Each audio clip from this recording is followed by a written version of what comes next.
Дараагийн мэдээ. Nestle 2024-өөс 2026 оны төсөв болон том төслүүдийг шалгах ерөнхий хяналтын сонсгол эрх даваа гаргах болно.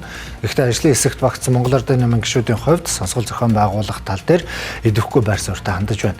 Тодорхойлгын ажлын хэсгийн ахлагч улсын их хурлын гишүүн Мөнх Төвшингийн зүгээс явцын мэдээлэл өгөхөөс татгалзсан. За мөн улсын их хурлын гишүүн Алтан Шахаагийн хувьд энэ сонсголыг зохион байгуулах шаардлагагүй гэдэг агуулгаар байр сууриа илэрхийлээд байна. За нийслэлийн төсвийн сонсгол хийх ажлын хэсгийн ахлагчаар улсын их хурлын гишүүн Мөнх Төвшин ажиллан түншлэн ажлын хэсэгт Алтан Шахаа, Батболд, Баярмаа, Бомочир, Заяабал, Зол жаргал, Лодоосамбуу, Сайн зориг, Хэрлэн цогтой танаар ажиллахаар болсон.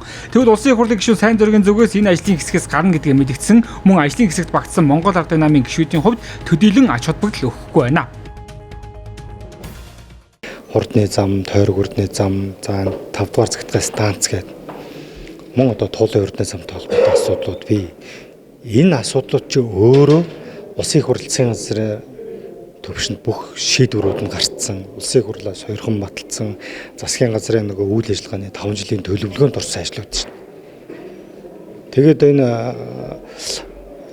нийслэл иргэдийн хурл өөрөө хуралдаа шийдвэрээ гаргацсан ингээд ажлууд нь явж байхад одоо их хурал дээр ингээд татад үзээд байх юм бол энэ нийслэл иргэдийн хурл гэж байгаад тэрг байгаа юм. Тэгвэл 21 аймгийн иргэдийн хурлын гаргасан бүх шийдвэрийг татаад энэ сонсголыг бүгдийн шалгалт. Яг л ийм л юм болж байгаа. За эх 7 хоногийн даваа мегамар гаригуудад болох уг сонсголоор нийслэлийн төсөв хэрхэн огцом өссөн болоод хууль хяналтын байгууллагуудад шалгагдаж байгаа том төслүүдийн төсөв төрөлтгийг хэрхэн тооцсон зэрэг олон нийтийн дунд маргаантай харлага дагуулсан олон асуултуудад хариулт өгөх юм а.